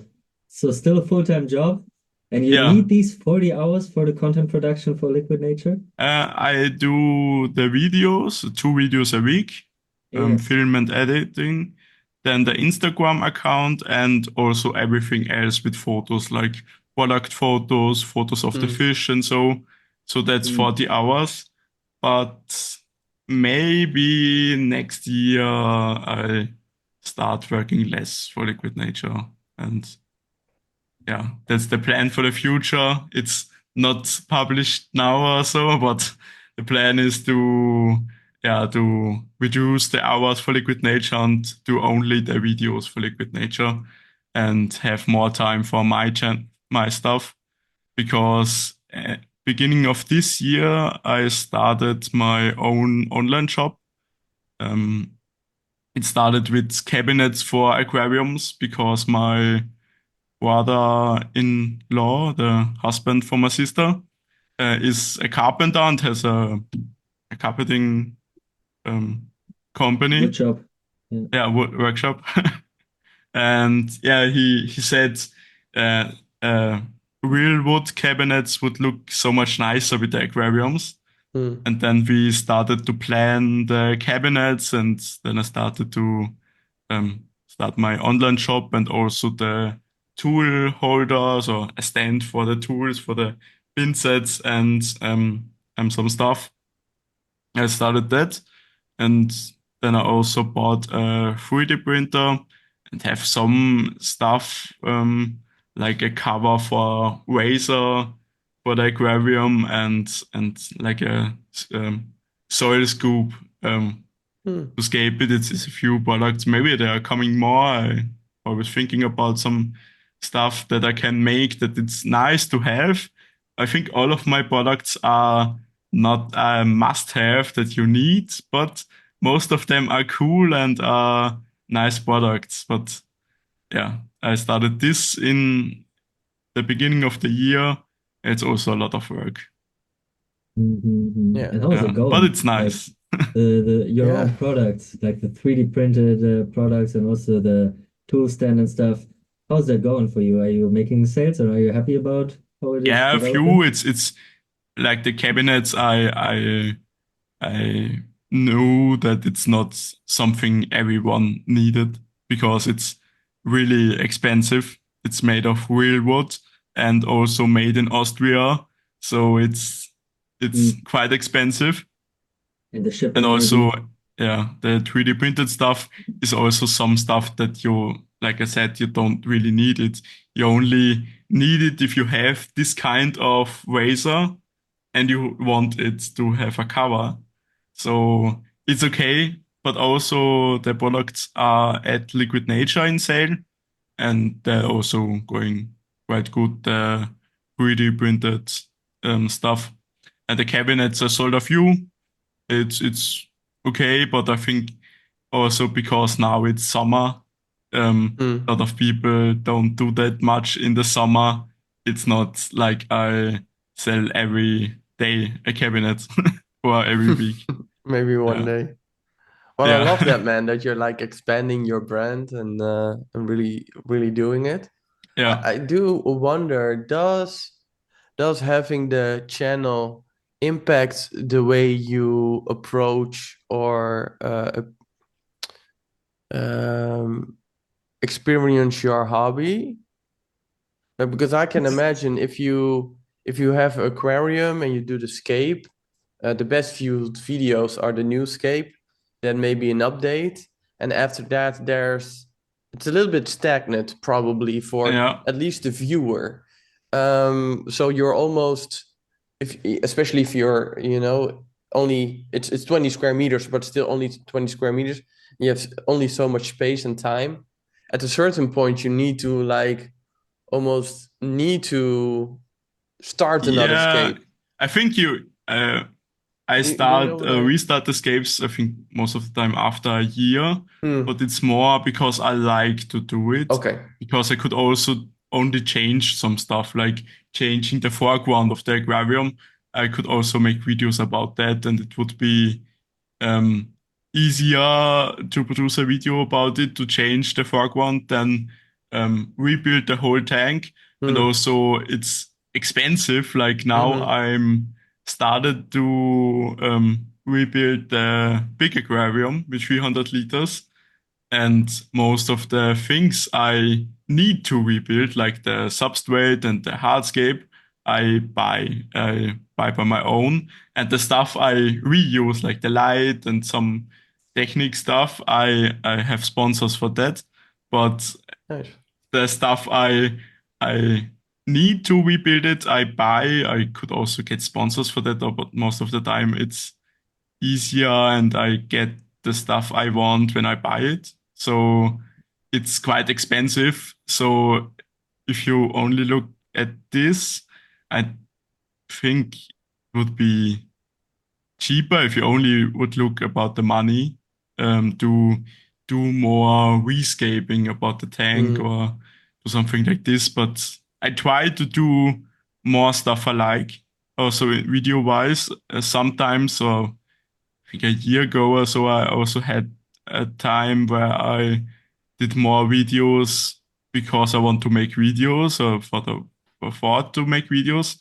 But now, especially the last months, I try to make videos I like and do Yeah. stuff I like. And it's also to rescape the tank that's running for not a whole year that Yeah. I do it now. So That's what I wondered because it's good to hear that you just enjoy the whole creating part because I can imagine like also the end result. If you plan a video and you want to show it, maybe there's a bit more rush yeah. or whatever. But yeah, so I just wondered if that really impacted. Maybe there was a nice setup that you needed to tear down because you needed content. No, because only of the content I don't do that. Okay, Sometimes that's it's healthy. so that Yeah. I do, or I did in the past, some project that I only did more for the videos, like in Mm, one small mini terrarium. Well, I think if I don't would do content, I don't had that much stuff here mm, because it's also expensive if you have to buy everything. And now I'm in this good position to have a few sponsors that I like and also can decide which products I like to use and ask for sponsorings and so. So that's nice that like the lights, the skylight lights, I now cooperating with them, and it's nice because I really like the lamps, yeah. and that's a nice thing. And so yeah, it's Oh, a combination, but also the point with the new animal, what I'm thinking about for the terrarium. I'm Yeah. not quite sure. I would like to have something, but I'm not sure what. And then I also thinking, do I really want it, or is it only something I want more because it would be cool for some videos? Hmm. It's always so conflicts by myself if I really want it or if I just want it for the videos or so. But especially with animals or so, I take a lot of time and think about it. Like the Dark Rocks, I thought about it for half a year, 6 or 8 months.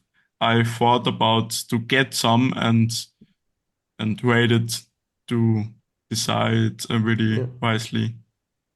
I get that. Yeah. Yeah. So that's But have you that. some successions for this tank?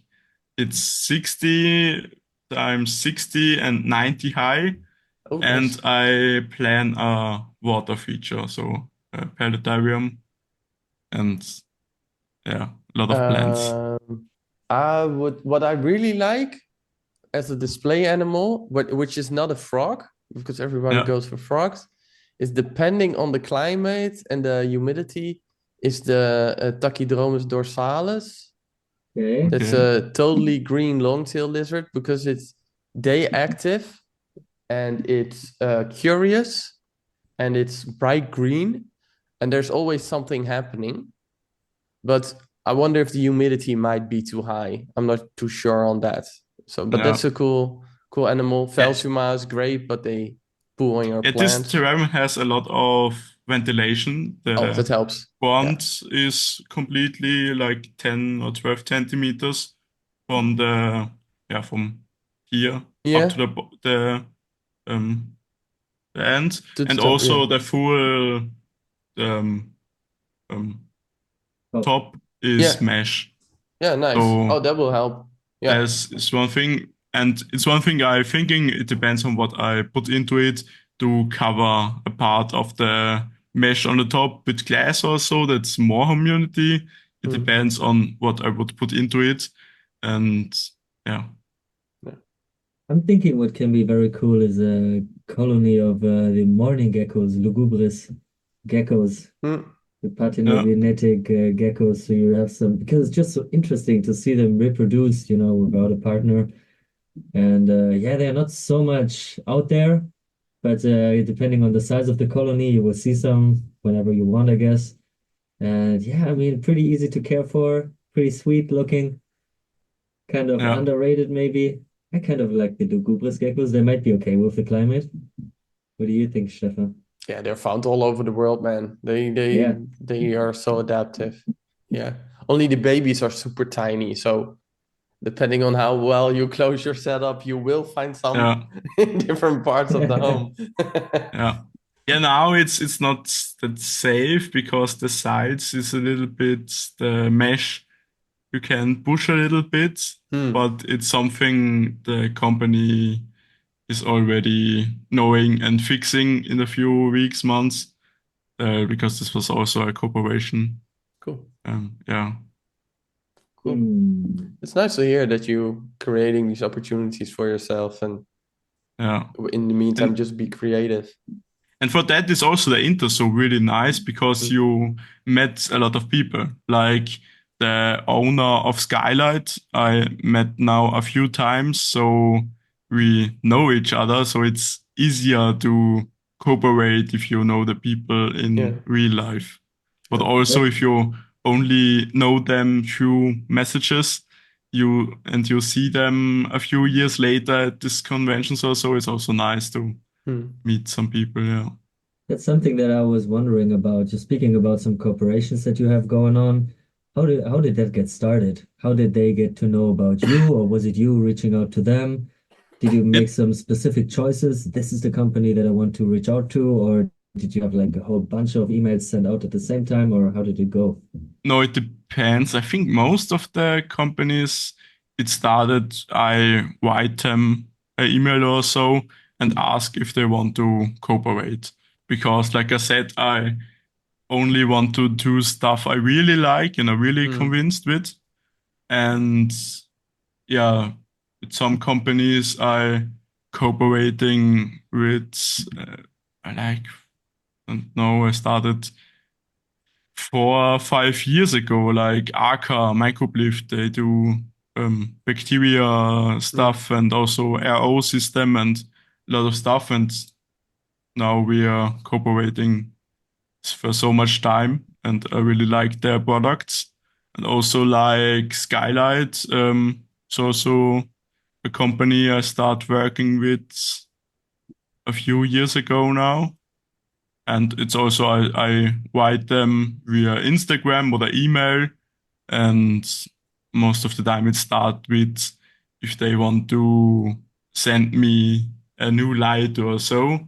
And now I started to do more also paid cooperations, because my reach gets more and more, and I put a lot of work into it. So I started to more paid um, cooperations, partnerships, but a lot of companies are, I think, far behind of all of the social media marketing and so it's difficult to find partners you like and want to promote and have as partners and also want to pay and support you. It's So you usually it difficult. starts, yeah, usually it starts that you get like products for free, the products that Yeah. you ask for, the products that you need anyways. And what you want to do now is like paid partnerships. How does that work? I have zero experiences about it. It So try depends. to explain. I have some, it's also you see it in my videos, in the beginning of the videos is supported by Archine's Skylight. In this case is a monthly payment that we started. I don't No. know if if it's okay to No, say you how don't have much, to. so No, I you would don't need No, not it's say okay. it. But what's not that often, but also like with Arca, it started to have one paid video. Like I say, yeah, I make one video and it's about this product and it's, I get the product and a few €100 or so. Mhm. But it depends. And also, it's not if some company comes to me and say, can you promote it and make one video about it? But I think it makes no sense to make the video about this one product. I would don't do that. So also, like I cooperate with Skylight, I would don't promote some other lights or companies that sell especially lights. I get that. Yeah, It's quite ballsy to just approach them. Like, yeah, yo, dude, it's Is it? and I'm then it's gonna, yeah, but I nice. think Yeah, I think I think it's cool, but it's like, yo, I'm gonna use this product of you. Why don't you send it? This is, yeah, it's and true it's influencer difficult behavior. to also ask for money Yeah. because in one side you're thinking, yeah, it's nice to get the light for free, but you're putting a lot of work into it to Hmm. produce the videos and often like in my like I do it, I use the light for so many years after it. So it's not Yeah. one video where Yeah. I Yeah. promote the light or show the thing. I always try to have the things long term and don't have 2 months other light that I promote or the Hmm. other stuff. So it's difficult, but it's easier for me or most of the time if you are in person with the people to talk about it, because also like when it is in English and it's Yeah. sometimes difficult to discuss these things, so that they also understand what they are getting for the money, because it's not, because some companies, I have that feeling that they think about it like a donation if they give you a filter or something, but Hmm. it's not like this. They also paying money to Google to advertise their brand, and why do they don't pay some influencer they really like the filter and promote it? It's Yeah. but it's Hmm. for some companies I think they don't really into it, or don't sometimes they don't have someone in the company Responsible for or marketing or experienced. so. Yeah. Yeah. Yeah, it's Yeah, always a difficult topic. It's a topic that is very interesting, in my opinion, because having more financial resources in your project gives you more opportunities. And yeah, also, like having the equipment for free, it can save you a lot of money, so it can make things possible. But on the other hand, you want to be independent in what you say, don't have a yeah, pre-made opinion, don't have to read down a script or anything. And yeah, I'm thinking like as our project of the podcast grows, sooner or later there will also be opportunities for I don't know, yeah, corporations or sponsorships. But yeah, I think those decisions have to be made very wisely.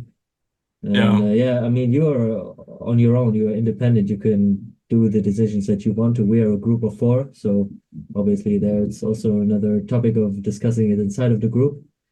But yeah, what type of reach would you think do you need to have to be able to ask for sponsorships or anything? it really depends on companies. Some companies um, do really. Um, Sometimes I think, why do they companies give out stuff to so many people that don't really have Mm. much following and also don't have a good community and good content? Because that's also a big thing, that you have good content, like on Instagram. If you post nice content, that the product looked nice and everything, it's easier to get cooperation than when you start and you have, I don't know, have 3 photos of the tank and then you ask some companies. But if you starting and also maybe promote something that you have and really like, and it's not something you get from a company, but you promote or show because you like it, then it's easier to reach out to some companies and say, yeah, I could do something like this, or I recently showed the product and did this and so and promoted it, and are you interested to cooperate or so? And also for podcast, I think it's difficult to for companies to understand, but the if people watch or hear the podcast for a few hours, or like yours, it's 1 to 2 hours, it's much more worth or much better with More smaller value per audience click. than Mm. Yeah. pictures also. Mm. Mm. Yeah. Mm. But yeah, it's difficult to say if you have 1,000 followers or so you can get corporations. It's Yeah. difficult. Sometimes it's also if you have connections or so, if you know someone through a convention or so, they know they know what you're doing and like your stuff. It's sometimes not um, about the reach only. Mm. Mm. If they like the contest, like content, like if you make really nice aquariums and make nice photos, maybe it's also nice for the company that they can use your photos to post them and Yeah. um, share them, and that's also a good thing for companies. Yeah. That's true. I Yeah, remember that I've been asked by several companies that wanted to sponsor the channel, and it was yeah, always like, In what why way? me? Ah, Like, how did you find this, and why do you? Because I'm, you're not at a great size, whatever. So it was always interesting to me. But indeed, like you say, maybe you do it in the way that like aligns with their values, or you yeah. have the audience that they are looking for, then it can become interesting. And for this, I think YouTube is better Yeah. because of the conversion and so. Like on Mm-hmm. Instagram, I have a lot of more followers than of YouTube, but I earn a lot of more money through YouTube than Yeah. Instagram. Yeah. And also Instagram is a lot of international people. I think I Yeah. have 10% or less German people on Instagram, and the rest is everywhere around the world. Most of them are in Asia, Yeah. in Mm. Indonesia are the most. And yeah, it's funny at the Interso there were some guys from Taiwan and they know me. That was That's funny. cool. Yeah, but I think most of the people on YouTube are, I think 95% German or Wow, Austria okay. and Switzerland. So it's also easier to promote something that's in the German market Yeah. than if you promote it on Instagram with more followers, but most of them are not in the market from the company. Yeah. Yeah. That makes sense. Oh, yeah, true. Yeah. I That's remember something to I think had about. one video go viral that was from the jumping Shanna in Zurich, and 90% was indeed mostly Indonesia. Really. Yeah. With that, yeah, the social aquarium hobby there is huge on Yeah, Instagram, but it does not translate to your yeah, YouTube. Yeah, yeah. interesting.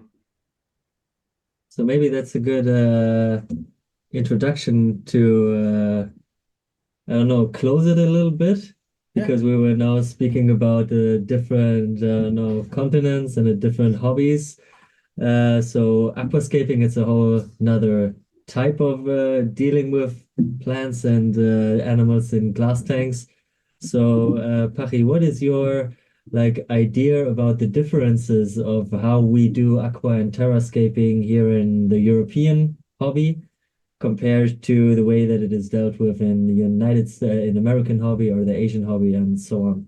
What is the I must difference? say in American, I don't really know so much about it. Most of the stuff from America I watch are more like the stuff we do it, but I know there's more of only reptile keeping, I would say, but I'm much more like Sherpa design, who yeah, makes it different, like what I think most of hobbyists do it in the US. In Asia, it's kind of more in the escaping um, thing in the terrarium hobby. Like ADA, I said before, has also a company that's called Doa. hmm. They're making more terrarium-like stuff. Like the one terrarium I have here, it's also from Doa. Okay. It's opti-white glass and it's not available now. And it's also, I don't want to say if it's, I think, 400 or 500 euros or so. Just for the But tank. yeah, only the glass. I think it's three Okay. or 400 or so, but it's not longer available because it was difficult to ship, Hmm. and a lot of them broke. And also, I got that because one of the glass broke, and I got it cheaper, and I changed the glass, so this was not that bad. But yeah, they're making a lot of cool stuff, like smaller glasses, like I have here. It's always difficult to like some small glasses, some mini terrariums and some stuff, and also have some like stores. It's called ADA Lab, and they're selling a lot of terrarium plants and making a lot of terrarium stuff now. I Okay. think they are starting to do more terrarium stuff. So I think in Asia, it's also a lot of people making like the big planetariums. Maybe you know, you might sometimes see on Instagram, it's crazy. Um, Mhm. I think they doing more like the planted terrarium, planetarium scapes in Hmm. Asia. The aesthetics, Yeah, again, the yeah, aesthetics there, and the wow factor is there a big part of the, like, the drive to do it or the goal. yes, Yeah. And the hobby is much bigger over there, right? Yeah. Especially the terrascaping, aquascaping. Yeah. When I've been to Bangkok back in the day, I went to this Chatuchak weekend market. Mm. Maybe you've heard about it, the biggest open air I market think I and with had. a specialized animal section. And there were shops over shops specialized in just selling like beautifully arranged roots or something, obviously glued together in some crazy forms, and also these bonsai type of trees that you can submerge in the water and plant with mosses and stuff. There are dozens of shops just selling exclusively that, so the hobby must be just so much bigger over there. Yeah. Yeah. Yeah, it's much Interesting. bigger in Asia. Alrighty. Dot Yeah. point. Yeah, man. Okay. Nice to the point answer. So I'd be just for a final question, maybe I'd be interested in what your next projects will be. Like on YouTube, you're currently working on this interior of your terrarium that we see Yeah. behind you, the dark one. This Yeah, so this is terrarium, then this aquarium. Cool. And today I started to take apart the big aquarium.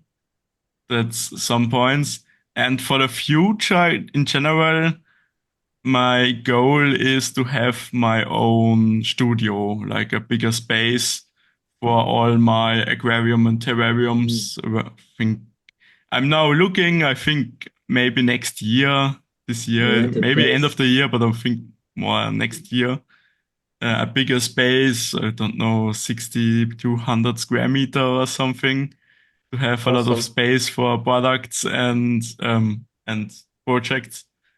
So Yeah. that would be nice, and that's my goal. But it's difficult. It's really expensive to rent something. Like also the costs to yeah, not only the rent but only the stuff The to upkeep. get it. Maintaining, running Yeah, it, Yeah. setting And it then yeah, up. there's the balance, like, okay, this is gonna cost me so much money. Is it indeed gonna pay for, is it gonna increase my quality? yeah. And yeah, Yeah, if I can it's afford it, cool. is more the thing.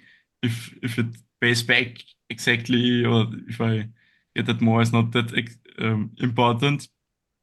But for me, I think for the future, especially if I also um, start to work less hours at Liquid Nature, I Mm. think over the time it gets a little bit too much here in my living room in my apartment, because also in my bedroom most of the cabinets are full with hardscape and stuff, and there's standing some stuff here. Then the kitchen is also complete full with stuff, I would say, with animal Yeah. stuff. And also here, my living room, I have a small couch. I don't have a TV because I don't watch TV, but sometimes I'm thinking it would be nice to come home and don't have everything full. Like here's a big light and camera stuff and so. And for now, it's nice. I love it, and it's all I do. But I think for the future, it would be better to have a separate space to have Mhm. also my private life. Yeah. And yeah, Yeah. Yeah, because you're constantly reminded about your hobby. I mean, you love it. It's your life. yeah, It's the same for me. But also, I'm happy to close the door of my project room and have the yeah, rest of the apartment mostly free from stuff. But yeah, I can totally imagine how freeing it can be to have a separate place where yeah, your projects are going on, and at home, it's just all about your private life at the end of the day. yeah. But it Yeah. has to be really close to my apartment, because if I have to drive there half an hour or something, it would be also not that nice to Yeah. always Yeah. Yeah. have that travel. So I'm looking around my home. I live in a city, so it's not that cheap, and most of the things are some shops or so that Mm. are not that cheap to rent. But yeah, let's see. Maybe Yeah. next year I find something and can afford it. Would be nice. Did you talk to the guy from MD Aquatics? You know him, MD the Fish English Tanks. guy? Yeah, MD I Fish Tanks. don't know him. Maybe because he So also has a studio and he yeah, upgraded twice, so maybe he has some tips yeah. or ideas. I I don't have to know. look at. I know like Juris. I don't know if you know him. Juris Chives. So a Yeah. big aquascaper. He also moved now to a studio, but yeah, yeah. I know him really good. Okay. I talk with him a lot, but yeah, Nice, man. it's it's not that easy to find something that fits the needs I have. And always I'm thinking I could rent something that it's cheap and bigger than this room. But then I'm thinking, yeah, if I want to have some more space 1 year later or 2 years later, Mhm. then it You have to also move costs again. that much and I have to move again. So that I was now thinking I have something bigger that fits more for more years, but then it's expensive now, so it's difficult to decide what to do. Yeah. But yeah, But cool, still exciting like yeah, ideas in future. Awesome, man. yeah. And then I would Committed. do some bigger stuff because now also like this terrarium, I also thought about it to have it done bigger so Yeah. I could move it if I would move. Yeah. But if I would build something bigger, what I would like to do, I couldn't move it in 1 or 2 years. That's also a thing. Yeah. So would your ultimate like project or goal be like this incredible space, like the Green Nature gallery or whatever? Or would it Yeah. be like one like how they approach it more in Asia, like one just immense, overwhelming, incredible looking project, like Uh, this uh, big, one studio with a lot of things yeah, in it. I yeah, think some bigger things, but also more things like a few more aquariums and a few mm, more terrariums and so like this, like a gallery for my own. Maybe sometimes make some um Exhibitions. yeah I think Stammtisch. It's like a Yeah, to, I don't know, get the people from get local clubs or together like whatever, this get or togethers, yeah. yeah. yeah, yeah. Yeah. Oh, Not that's a meet and greet or so, but maybe like also in Liquid Nature, we do every few months evening where everyone can come and talk about the hobby, something like this. And also have a lot of friends who do aquascaping and so that we can meet and so something like that, but not a shop where people can come and buy stuff. That's not the plan. yeah, More like Mhm. a Content private gallery, production.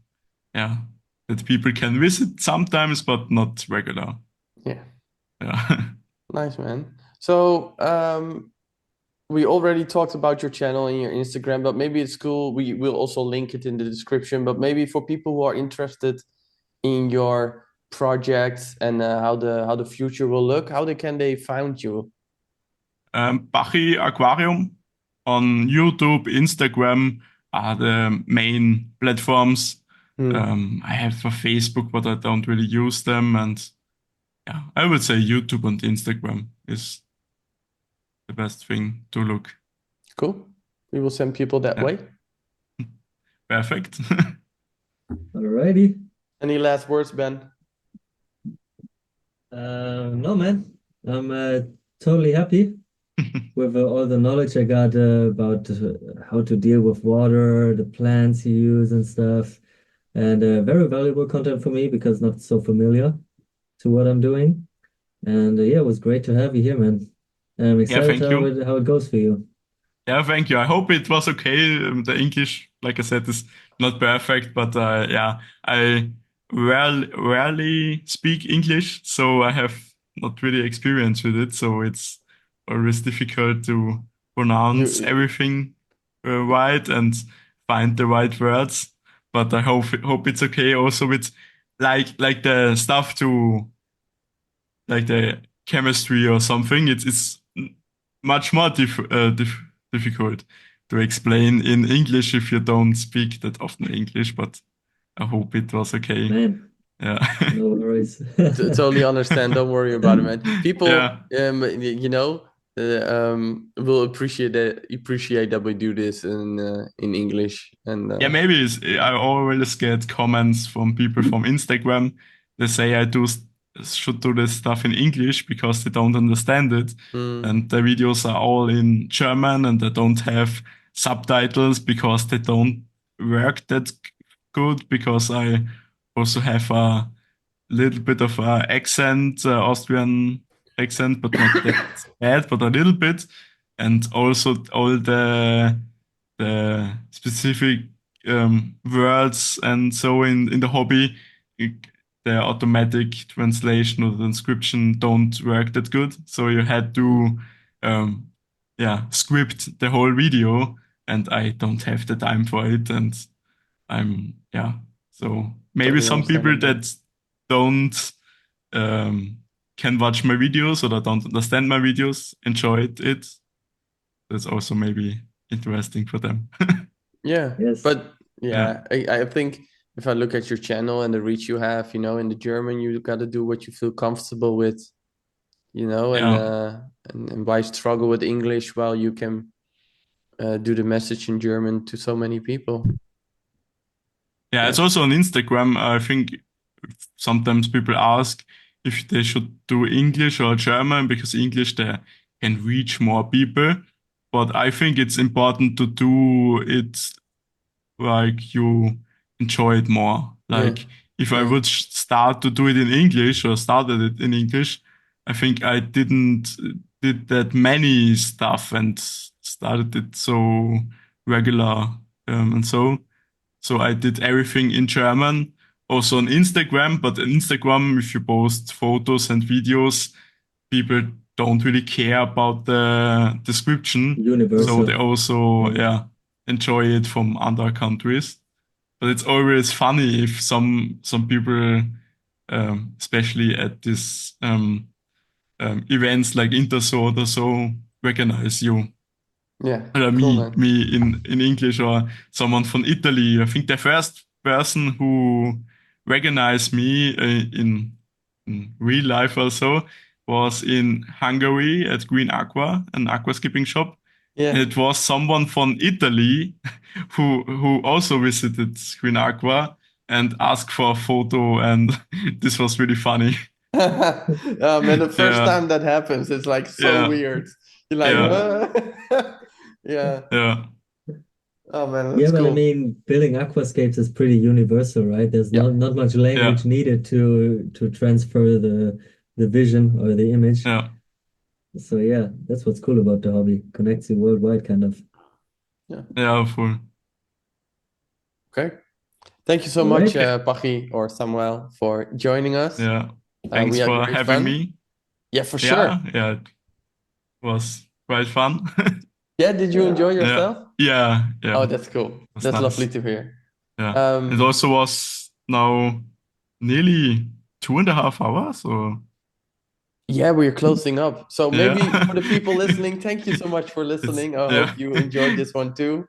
And for everybody joining us, I'm gonna stop the recording now, Yeah. and we'll see you on the next one.